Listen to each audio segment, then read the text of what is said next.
राम नाम की लूट है, लूट सके तो लूट। चुनाव हो जाएंगे फिर सब जाएगा छूट।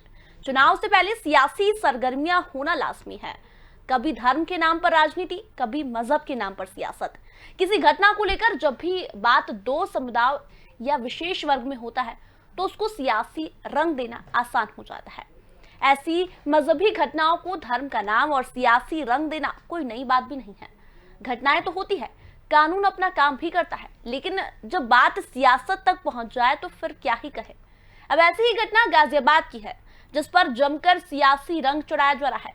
बात घटना की करें तो उत्तर प्रदेश की गाजियाबाद पुलिस ने एक बुजुर्ग के साथ मारपीट और अभद्रता की किए जाने का वीडियो वायरल होने पर बड़ा एक्शन लिया। पुलिस ने 9 लोगों पर एफआईआर दर्ज की है। इसमें 2 कांग्रेस नेता और ट्विटर इंडिया भी शामिल है। इन पर लोनी में हुई घटना को गलत तरीके से सांप्रदायिक रंग देने की वजह से यह कार्रवाई की गई है। सोशल मीडिया पर वायरल हो रहे वीडियो में दिख रहा है कि एक बुजुर्ग मुस्लिम को पीटा गया और उसकी दाढ़ी काट दी गई। पुलिस की तरफ से यह कार्रवाई ऐसे समय पर की गई है जब इस पूरे मामले ने सियासी रंग ले लिया और इस पर राहुल गांधी ने सवाल खड़े किए तो सीएम योगी ने भी उसका जवाब दे दिया। राहुल गांधी ने लिखा कि ये मैं मानने को तैयार नहीं हूं कि श्री राम के सच्चे भक्त ऐसा कर सकते हैं। ऐसी क्रूरता मानव से कोसों दूर है और समाज व धर्म दोनों के लिए शर्मनाक है। वहीं बात करें मुख्यमंत्री योगी आदित्यनाथ की तो उन्होंने भी इस पर पलटवार किया है और उनका इस पूरे मामले पर कहना है कि राहुल गांधी जो कह रहे हैं, आपको बता दें राहुल गांधी ने भी इस पूरे मामले पर यूपी सरकार को घेरा है और मुख्यमंत्री योगी आदित्यनाथ ने भी इस पर पलटवार किया है। उनका कहना है कि शर्म आनी चाहिए कि पुलिस द्वारा सच्चाई बताने के बाद भी आप समाज में जहर फैलाने में लगे हुए हैं। सत्ता के लालच में मानवता को शर्मसार कर रहे हैं। उत्तर प्रदेश की जनता को अपमानित करना, उन्हें बदनाम करना छोड़ दें। ये मुख्यमंत्री योगी आदित्यनाथ ने पलटवार करते हुए लिखा है। लेकिन आपसी रंजिश ने अब सियासी रूप ले लिया है।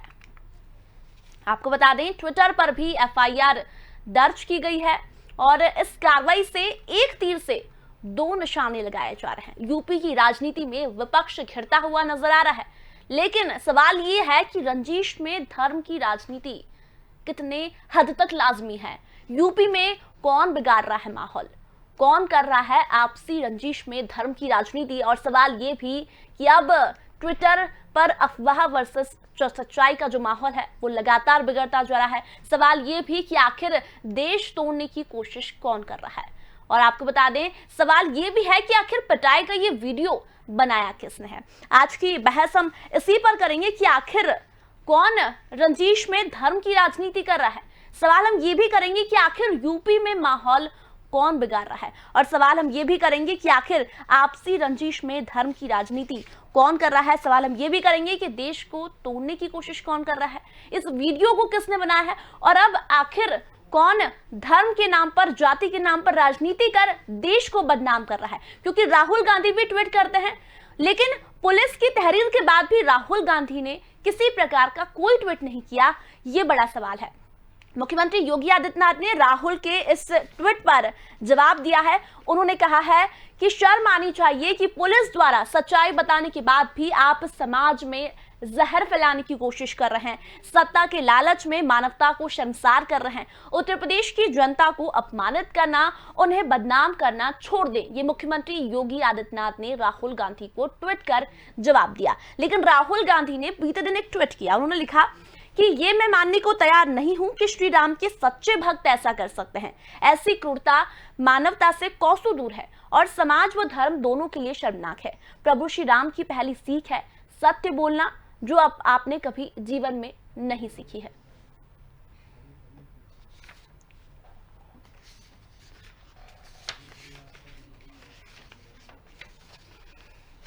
और चलिए इस पूरे मामले पर हमारे साथ कुछ मेहमान मौजूद है। आज की बहस हम इसी पर करेंगे, लेकिन हमारे साथ बीजेपी से पक्ष रखने के लिए हरीश जी जुड़ गए हैं। हरीश जी बहुत बहुत स्वागत है। कांग्रेस से पक्ष रखने के लिए अंशु अवस्थी जी हमारे साथ जुड़ेंगे। वरिष्ठ पत्रकार वीएन भट्ट हमारे साथ जुड़ेंगे इस पूरे मुद्दे पर बात करने के लिए। Doctor R.A.. उस्मानी पूर्व मंत्री सपा से हमारे साथ जुड़ेंगे और अमित पाठक जी एसएसपी गाजियाबाद से भी हमारे साथ जुड़ेंगे। लेकिन हरीश जी से शुरुआत करूंगी।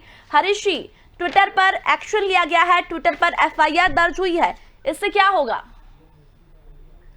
देखिए, ये पिछले दिनों से ये सोशल मीडिया प्लेटफॉर्म का कुछ लोग समाज में तफरका पैदा करने, सामाजिक सौहार्द को बिगाड़ने, इस तरह की साजिशों के लिए प्रयोग कर रहे हैं। ये लगातार देखने में आ रहा है। भारत सरकार ने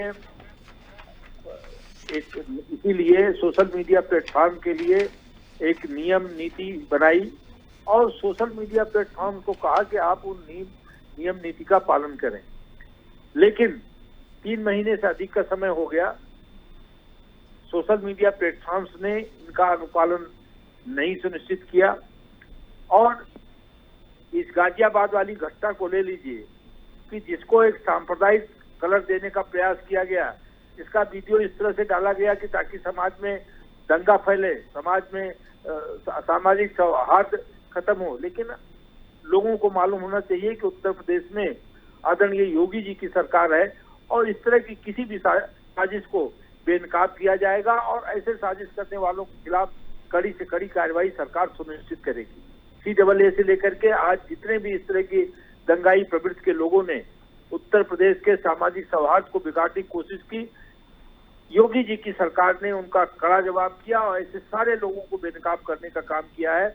इस घटना में भी सच सामने आ जाने के बावजूद भी राहुल गांधी, जो कांग्रेस जैसी पार्टी के पूर्व राष्ट्रीय अध्यक्ष रहे हैं, उन्होंने ट्वीट किया और ट्वीट करके एक सामाजिक सौहार्द को समाप्त करने, आप अगर ये देखें तो समाज में दंगा फसाद करा करके वोट की राजनीति करने की ये जो राजनीति कर रहे हैं ऐसे लोगों को सबक मिलना ही चाहिए। सरकार उन सारे लोगों को जो इस तरह के कृत्य में संलग्न है उनके खिलाफ कड़ी कार्रवाई करेगी, क्योंकि सामाजिक सौहार्द देश और समाज के लिए बहुत आवश्यक है। तो ये इस तरह के जो लोग हैं उनको जवाब दिया जाएगा। चलिए, हमारे साथ VN भट्ट जी, वरिष्ठ पत्रकार, जुड़ गए हैं। सर, आपसे सवाल लूं कि आखिर कौन यूपी में माहौल बिगाड़ने की कोशिश कर रहा है और ये रंजिश को राजनीतिक रूप दे दिया गया? ये बात तो अब बहुत स्पष्ट हो चुकी है कि ये इस मामले को कम्युनल रंग देने का प्रयास किया गया और गाजियाबाद के SP देहात मिस्टर रजा हैदर या मिस्टर पूरा नाम मैं भूल रहा हूँ, उन्होंने साफ किया है कि इसमें कोई क्रिमिनल एंगल नहीं था। एक व्यक्ति जो ताबीज बनाता था और वो ताबीज जो है उसमें एक व्यक्ति को दिया और वो ताबीज फर्जी निकले तो उन लोगों ने मारा और जानबूझ करके शरारत करने के लिए ये कहलवाया गया कि साहब उसको मारपीट करके जय श्री राम बोलने के लिए कहा गया और कई लोगों ने उसको ट्विटर पे शेयर किया। और आपको याद होगा फरवरी 2021 में सोशल मीडिया के लिए मिनिस्ट्री ऑफ IT ने रूल्स फ्रेम किए थे। उनको 6 माह का समय दिया था कि साहब इसको आप लागू करेंगे। जो व्हाट्सएप है वो दिल्ली हाई कोर्ट उसके खिलाफ चला गया, मुकदमा कर दिया। ट्विटर को लगातार कहने के बावजूद ट्विटर सरकार के आग्रह को टालती रही। पिछले हफ्ते केंद्रीय electronic communication minister Shri Ravishankar Prasad ने कहा कि ये अंतिम चांस हम आपको दे रहे हैं। तो ये बात स्पष्ट हो जानी चाहिए कि ये जो विदेशी कंपनियां हैं, जो बहुराष्ट्रीय कंपनियां हैं, भारत में बिजनेस करेंगी, भारत में पैसा कमाएंगी, लेकिन वो भारत के नियम को नहीं मानेंगी। भाई, भारत आपका उपनिवेश नहीं है, भारत आपकी कॉलोनी नहीं है, ना ही आप ईस्ट इंडिया कंपनी है।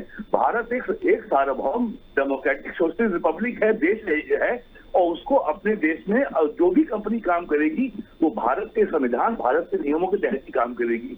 मैं आपको एक इसका उदाहरण देता हूँ। नाइजीरिया के प्रेसिडेंट को ट्विटर ने ब्लॉक किया। ट्विटर को तो उसके तुरंत बाद नाइजीरिया के प्रेसिडेंट ने ट्विटर को अपने देश से बैन कर दिया। अब ट्विटर ने जो इंडिया की social media micro blogging site है बैंगलोर की, उसको अपने यहाँ अब उन्होंने उस पर अपना अकाउंट खोला है। तो और दूसरी बात, ट्विटर ने ये स्पष्ट कहा है कि जो हमारा मैनेजमेंट है, जो हमारे बड़े उच्च अधिकारी हैं, वो सभी के सब वामपंथी हैं और उनका यहाँ जो भी विवाद है वो भारत सरकार से तो है ही, उनको इस बात से भी आपत्ति है कि यहाँ की सत्ताधारी दल है वो भारतीय जनता पार्टी है और उनकी वैचारिक विरोधी है। मैं आपको उदाहरण दूं, मलेशिया के राष्ट्रपति महातिर मोहम्मद ने ट्वीट किया कि मुसलमानों को ये अधिकार है कि फ्रांस के लोगों की वो हत्या कर दें। ट्विटर ने वो ट्वीट आज तक नहीं हटाया, लेकिन जो टूल किट के बारे में जो बीजेपी के प्रवक्ता संबित पात्रा ने जो ट्वीट किया था, उस पर उन्होंने टैग लगा दिया कि इसे मैनिपुलेटेड मीडिया, यानी ये जो पोस्ट है ये संदिग्ध है। तो इस तरह के सर, लेकिन कांग्रेस के नेताओं का कहना है कि बीजेपी द्वारा भी इस तरह की घटना या इस तरह की कोई खबर है फैलाने की कोशिश की गई, तब तो कोई कार्रवाई नहीं हुई। तो आप इस घटना को कैसे देखते हैं? क्या ट्विटर भारत का कानून मानेगा? ट्विटर को भारत का कानून मानना पड़ेगा, वरना वो अपना यहाँ से अपना बोरिया बिस्तर समेटने को स्वतंत्र है। और आपको मालूम है, आज से ट्विटर को जो इंटरमीडिएरी का जो स्टेटस मिला हुआ था, जो दर्जा मिला हुआ था, भारत सरकार ने वापस ले लिया है।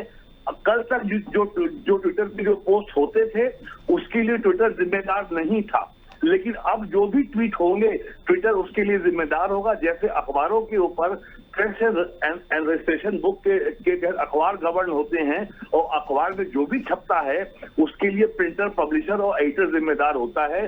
बिल्कुल उसी तरीके से ट्विटर भी अब अपने माइक्रो ब्लॉगिंग साइट पर लगने वाली हर पोस्ट के लिए जिम्मेदार होगा, उसकी कानूनी जवाबदेही होगी। इसी कानून के तहत गाजियाबाद की पुलिस ने कल रात FIR की है। जी, चलिए हरीश जी, आपसे कमेंट लेना चाहूंगी। हरीश जी, राहुल गांधी ट्वीट कर बोल रहे हैं कि श्री राम के सच्चे भक्त ऐसा कर सकते हैं, मैं बिल्कुल मानने को तैयार नहीं हूं, और फिर पुलिस सैल्यूट देती है, उसके बाद कोई रिएक्शन सामने नहीं आता राहुल गांधी जी का। राहुल गांधी जी ने, अगर आप विगत 2-3 साल का उनके ट्वीट और उनके जो बयानात हैं उसको देखें, तो आपको ये मालूम होगा कि वह झूठ बोलने में और भ्रामक बात ट्वीट करने में, भ्रामक एक भ्रम फैलाने में उन्होंने बड़ी महारत हासिल कर रखी है। और उनको संभवतः ये लगता है कि इस तरह के झूठे ट्वीट और तथ्यहीन, आधारहीन बात करने से हमको राजनीतिक स्पेस डेवलपमेंट होगा, तो उसके लिए सब लगातार उसके बावजूद भी वो सच का सामना करने से डरते हैं। उनको लगता है झूठ के इशारे राजनीति में सफलता पा सकते हैं, जो कतई संभव नहीं है। और ये भी सच है कि राहुल गांधी के ट्वीट को या राहुल गांधी के बयान को अब ये देश में या देश के बाहर भी कोई गंभीरता से नहीं लेता। कारण क्या है कि जो इतनी बड़ी पार्टी का अध्यक्ष रहा हो, वो हीयरसे पे कोई ट्वीट कर रहा है, पुलिस डिपार्टमेंट उसके पूरे तथ्यों को सामने ला के रख देती है, उसके बाद भी वो ट्वीट कर रहे हैं।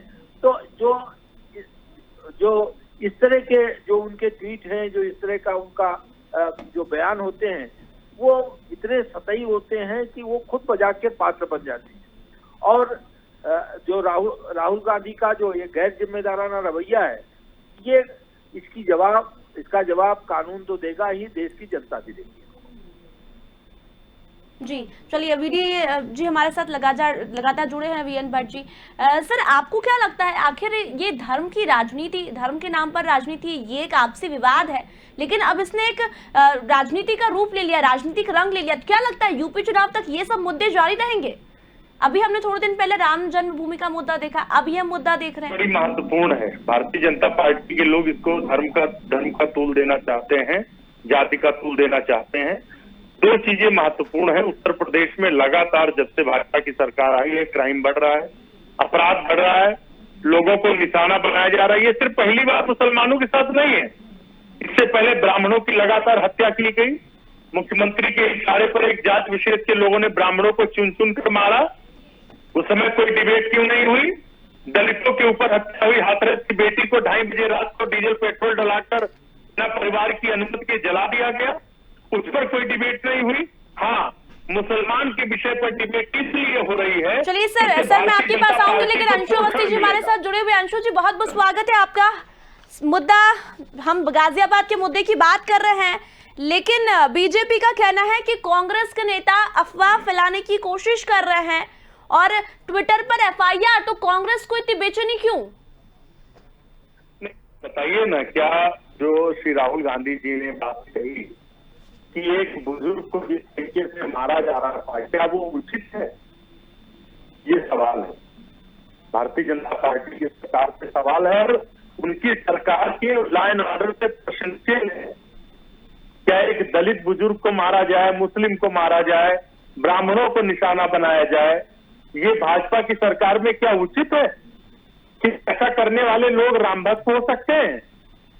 राहुल गांधी जी ने यही कही है, किसी भी समाज का व्यक्ति हो, किसी भी धर्म का व्यक्ति हो, अरे रामराज्य तो वो होता है दैहिक दैविक भौतिक तापा, राम राज नहीं काहू व्यापा। और यहाँ पर क्या हो रहा है कि ब्राह्मणों को निशाना बनाओ, दलितों की बेटी को 2:30 बजे रात को बिना सनातन धर्म के विपरीत परिवार की अनुमति लिए बिना जला दो, मुस्लिम हो उसको मारो। तो ये जो अत्याचार कर रही है भाजपा सरकार, क्या यही इनका राम राज्य है? राहुल गांधी जी ने तो यही बात कही है। और दूसरा, ये रामराज्य के बारे में ना बात करें, हम तो कह रहे हरीश द्विवेदी जी बता दे रामचरितमानस के 7 कांड, रामचरितमानस में कितने कांड है और मुझे बता, सुनाकर मैं भी सुना दे रहा हूँ। कांड बता दो, उसके बाद हर एक कांड से 2-2 चौपाई सुना दे, मैं 4-4 सुना दूंगा। हरीश जी कुछ बोल रहे हैं। हरीश जी मैं आपके पास आऊंगी, बहुत आपको तमाम सवालों के जवाब देने हैं, लेकिन डॉक्टर आर्य उस्मानी हमारे साथ सभा से पक्ष रखने के लिए जुड़ गए हैं। हरीश जी मैं आपके पास आ रही हूँ। हरीश जी, हमने चर्चा इसीलिए रखी, मैं आपके पास आ रही हूँ, लेकिन डॉक्टर आर्य उस्मानी हमारे साथ जुड़े हुए, उनसे एक सवाल लूंगी। डॉक्टर आर्य उस्मानी, ये कहा जा रहा है कि फेसबुक पर सांप्रदायिकता फैलाने की कोशिश की जा रही है सपा द्वारा, कांग्रेस द्वारा, और गरीबों को ये आवाज साफ नहीं आ रही है। जी बताएं। पूरी तरीके से ध्वस्त है। डॉक्टर आर्य उस्मानी, अब तक मेरी आवाज पहुंच पा रही है? जी पहुंच रही है, आवाज पहुंच रही है। बिल्कुल, मैंने आपसे सवाल किया, बीजेपी का कहना है कि सपा द्वारा फेसबुक पर, सोशल मीडिया पर सांप्रदायिकता फैलाने की कोशिश हो रही है। ये बिल्कुल झूठ बोल रहे हैं ये लोग। इनकी पार्टी ही भारतीय झूठी पार्टी है, झूठ बोलने का ठेका ले रखा है इन्होंने। समाजवादी पार्टी एक धर्मनिरपेक्ष पार्टी है और जो समता मूलक समाज की स्थापना चाहती है, समाज के सभी वर्गों में वैमनस्यता खत्म करके आपस में भाईचारा कायम करना चाहती है। ये जो लोग कह रहे हैं कि समाजवादी पार्टी सांप्रदायिक पार्टी है, वही सांप्रदायिक पार्टी के लोग हैं जो इस देश में दंगा कराने का काम करते हैं, जो इस देश में सुप्रीम कोर्ट में हलफनामा देते हैं, उसके बाद उसका पालन नहीं करते हैं। ये वही लोग हैं, इन्होंने कहा था कि बेरोजगारों को हर साल 2 करोड़ बेरोजगारों को नौकरी देने का काम करेंगे। ये वही झूठे लोग हैं, कहा था कि 15-15 लाख रुपए तुम्हारे खातों में देंगे। यही वो झूठे लोग हैं जिन्होंने कहा था किसानों की आमदनी दुगनी करेंगे। आज किसान और मजदूर आत्महत्या करने के लिए मजबूर है, उनकी फसलों का वाजिब दाम नहीं दे रहे हैं, उनका गेहूं पानी में सड़ रहा है, उनका जो गन्ना है उसका पेमेंट नहीं हुआ है। इन्होंने किसी फसल का गन्ने का कोई दाम नहीं बढ़ाया है अभी तक। 80% उत्तर प्रदेश में खेती किसानी लोग गन्ने की करते हैं। तो इनका जो भी कहना है वो एकदम झूठ है। चलिए हरीश जी, आप कुछ कह रहे थे, कहिए। हरीश जी, मालूम है राम भक्तों पे गोली चलवाने वाले झूठ और सच का उत्तर प्रदेश में झूठ और सच नहीं उनको समझ में आता। उनको जो लोग झूठ बोल रहे हैं, जो लोग समाज में भ्रम फैला रहे हैं, जिन लोगों ने राम भक्तों पे गोलियां चलवाई थी, वो आज राम की बात करते हैं। उत्तर प्रदेश की सम्मानित जनता ऐसे लोगों पे कतई भरोसा नहीं करती, जिन्होंने अपराधियों का, माफियाओं का हत्या, जिन्होंने उत्तर प्रदेश को जंगल राज बनाया। ऐसे लोगों की बात को उत्तर प्रदेश का कोई व्यक्ति यकीन करने को तैयार नहीं है। और जो लोग इस तरह का झूठ और भ्रम फैला रहे हैं वो सब बेनकाब हो रहे हैं। हरीश जी, अंशु अवस्थी जी ने बहुत सारे सवाल किए, क्या यही राम भक्त है? पत्रकारों की हत्या करने का काम किया है आपने। अंशु जी की बात का मैंने जवाब दिया। राम भक्ति ये है योगी सरकार की कि भ्रष्टाचार मुक्त व्यवस्था, अपराधियों दुर्दांत अपराधियों को जेल, अपराधियों के खिलाफ कड़ी कार्रवाई, दंगाइयों के खिलाफ कड़ी कार्रवाई, और कोई भी सामाजिक सौहार्द बिगाड़ रहा हो उसको बेनकाब करके उसके जेल के सिक्के के, गरीबों की आंख उठाली, बेरोजगारों को रोजगार, किसानों की समृद्धि, ये योगी सरकार का राम राज्य है। और ऐसे लोग जो जात पात और संप्रदाय की राजनीति करते थे, उनके दरवाजे बंद करना ये राम राज्य है। पूरा प्रदेश जान चुका है आपको। कांग्रेस को मांगनी पड़ेगी, हर मुद्दे पर विफल हो चुके हैं। ये भगवान राम के मंदिर में दलाली खाने वाले लोग हैं, चंदा खाने वाले। अंशु अवस्थी जी, आपसे एक कमेंट चाह रही हूँ मैं, आपसे एक कमेंट चाह रही हूँ। राहुल गांधी पहले ट्वीट करते हैं कि ये मैं मानने को तैयार नहीं हूँ कि श्री राम के सच्चे भक्त ऐसा कर सकते हैं, लेकिन पुलिस द्वारा तहरीर दी गई कि ये जो वीडियो था ये आपसी विवाद था, लेकिन उसके बाद राहुल गांधी ने कोई ट्वीट नहीं किया। ये आपसी विवाद हो या जानबूझकर किया गया, कोई भी व्यक्ति जो भगवान राम को मानता है वो कभी इस तरीके का काम नहीं कर सकता। श्री राहुल गांधी जी ने तो वही बात कही। भारतीय जनता पार्टी को इसमें चिरक क्यों नहीं लगी? भाई क्या बताइए, क्या भगवान राम के भक्त किसी को मारने का काम करते हैं? क्या भगवान राम का आदर्श पुरुष है, महापुरुष है, काम किया और जेल के पीछे उनके विचारों भारतीय जनता पार्टी जाएंगे। राम राम करते रहते बोला इनका राम राम जपना पराया माल अपना। राम के आदर्शों पर बीजेपी अगर भगवान राम के एक भी आदर्श को मान लेती तो आज इनको समझ आता कि राम का कितना बड़ा नाम है। कहा जाता है राम से बड़ा राम का नाम उनकी। लेकिन अंशु अवस्थी जी, हर मामले में श्री राम को क्यों घसीटते हम? राहुल गांधी ने शुरुआत की ना ट्वीट के माध्यम से। बीजेपी को तो माफी मांगनी चाहिए। किस बात? अरे राम की बात करके भूल जाते हैं, रघुकुल रीति पता चली आई, प्राण जाए पर बचन न जाए। और इन्होंने जो वचन दिए थे 2017 में कि रोजगार देंगे, अपराध कम करेंगे, महिलाओं पर अत्याचार कम करेंगे, सारी चीजें तो बढ़ती चली गई। तो ये बात करते हैं राम राम की, लेकिन इनके नियत में क्या है मालूम है? आज ये कौरव है, कौरव, मुसलमान और ये सब जो ये कौरव है। पुरानी राजनीति। अंशु अवस्थी जी, मैं आपसे कमेंट ले रही हूँ। आप पहले श्री राम के नाम पर कटघरे में खड़े होते हैं और अब आप श्री राम के नाम पर ही लगातार सवाल उठा रहे हैं।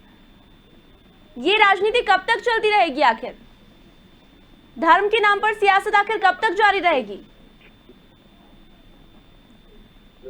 सवाल किससे है?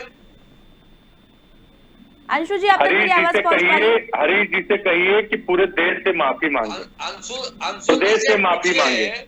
भगवान राम की बात करते, मैं तो गारंटी के साथ कहता हूँ रामचरितमानस में कितने कांड होते हैं ये बता दे, उसके बाद मैं 2-2 चौपाई सुना दे रहा हूँ हर कांड की। ये 2-2 सुना दे, मैं 4-4 सुना देता हूँ। अरे ये राम राम करते हैं, राम राम जितना पराया माल अपना, ये वो वाले लोग हैं। चलिए, हमारे साथ वीएन भट्ट जी जुड़े हुए हैं, समय बहुत कम है, उनसे कमेंट लूंगी। सर, हिंदू मुस्लिम के नाम पर सियासत आखिर कितनी जायज है आपके हिसाब से? इन्होंने कौन सा वचन निभाया? ये भगवान राम की बात करके तो सिर्फ लोगों को उद्वेलित करते हैं, क्योंकि इनके पास सब 4.5 साल में असल मुद्दों पर बताने को कुछ भी नहीं है। आप इनसे रोजगार की बात करिए, कहेंगे राम राम राम राम। वीएन भट्ट जी, आपसे कमेंट ले रही हूँ, समय बहुत कम है। अंशु जी, हरीश जी, समय बहुत कम है मेरे पास में।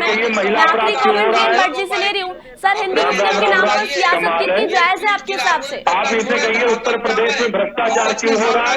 सतीश द्विवेदी जैसा भ्रष्टाचारी मंत्री अपने भाई को EWS का सर्टिफिकेट बनवा के नौकरी दिलवाता है, ये कहेंगे राम राम राम राम।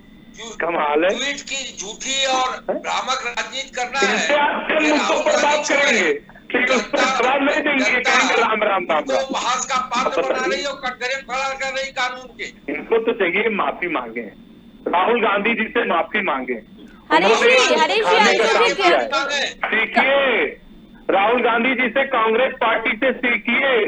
राजनीतिक दल का काम है, जो वादे किए थे उनको आप पूरा करिए। अंशु जी, तथ्यों पर बात क्यों नहीं कर रहे हैं? आप माफी मांगने की बात कर रहे हैं तब से, तथ्यों पर बात कीजिए ना। पुलिस ने कह दिया है कि ये वीडियो को सांप्रदायिक रूप दिया गया है। ये वीडियो आपने देखा, पूरा वीडियो देखा कि एक बुजुर्ग द्वारा तावीज दिया गया, उसके बाद ये वीडियो वायरल किया गया। हाँ, भाजपा सरकार दे रही है, भाजपा के लोग दे रहे हैं, उनको फायदा है। अरे कहाँ से ये बीजेपी के लोग और ये न्यूज चैनल जब ब्राह्मणों की हत्या हो रही थी उत्तर प्रदेश में, कहाँ से जब दलित बेटी को 2:30 बजे रात को जलाया जा रहा था? हाँ, आज मुसलमान की आवाज उठाएगी तो इनको उससे फायदा हो रहा, तो उस पर डिबेट होगी, बीजेपी के लोग बोलेंगे। जानबूझकर जिस तरीके से भेदभाव से सरकार काम कर रही है, अकेले मुसलमानों के साथ थोड़े कर रही है, दलित के साथ भी अत्याचार कर रही है, ब्राह्मणों पर भी कर रही। हरीश जी, अभी भी मौका है, माफी मांग लीजिए, अभी भी मौका है। ब्राह्मण और मुसलमान करने की जो राजनीति है वो पूरी तरह अंशुल जी फेल हो गई है। ये अब आपको ब्राह्मण, चलिए हरीश जी आपके पास भी आऊंगी मैं, अंशु अवस्थी जी आपके पास भी आऊंगी, लेकिन वीएन भट्ट हमारे साथ जुड़े हुए हैं। वीएन भट्ट जी आपसे कमेंट ले रही हूँ मैं, आपसे कमेंट ले रही हूँ। हिंदू है, न सिख है, न ईसाई है। हरीश जी समय बहुत कम है, मेरे साथ और भी लोग जुड़े हुए हैं, सभी से मुझे कमेंट लेने। एक समान सारी लोक कल्याणकारी नीतियों का लाभ। चलिए वीएन भट्ट जी आपसे मैं सवाल कर रही हूँ, जल्दी से जवाब दीजिएगा, ये हिंदू मुस्लिम के नाम पर कितनी जायज है राजनीति?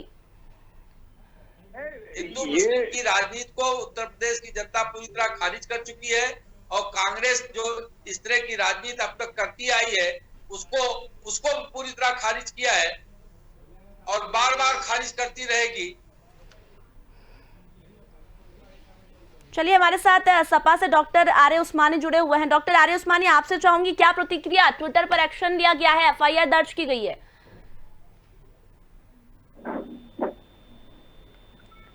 पार्टी को इस देश से माफी मांगनी चाहिए। ये लोग जो है जातवाद फैलाने का काम कर रहे हैं लगातार। इन्होंने जब पहली बार कोरोना की महामारी आई पहली बार, नए आए समाजवादी पार्टी में आपको समाजवादी पार्टी दूसरी लहर आएगी, इन्होंने कोई व्यवस्था नहीं की। हमको सब मालूम है सांप्रदायिक भ्रष्टाचार तुम लोग कर रहे हो। अपराधियों 2 करोड़ रुपए की जमीन खरीदी और 5 मिनट में राम के नाम से 18.5 करोड़ की बेच दी और 16.5 करोड़ रुपया दलाली खाने का काम किया है। 16.5 करोड़ की दलाली खाई है। लगातार जात पात की राजनीति करती रही, उत्तर प्रदेश की जनता तुमसे हिसाब मांग रही है। उत्तर प्रदेश की जनता तुमसे पूछ रही है कि गंगा की सफाई तुमने कितनी की, गोमती की सफाई कितनी की। चलिए डॉक्टर आर्य उस्मानी मुद्दे से मत भटकिए, हमारा मुद्दा था गाजियाबाद में हुई घटना को लेकर, लेकिन आप लोग मुद्दे से भटक रहे हैं। फिलहाल चर्चा के लिए इतना ही समय था, चारों ही मेहमानों को धन्यवाद कह रही हूँ यहीं पर। तो बता दें अब रंजीश में धर्म की राजनीति लगातार हो रही है, ट्विटर के कंधों पर यूपी की जंग आ गई है। रंजीश में धर्म की सियासत लगातार यूपी में जारी है, लेकिन सवाल ये कि आखिर देश तोड़ने की कोशिश कौन कर रहा है, यूपी में माहौल बिगाड़ने की कोशिश कौन कर रहा है। फिलहाल चर्चा में इतना ही, जल्दी लौट के तब तक बने रहिए स्वदेश न्यूज के साथ। नमस्कार।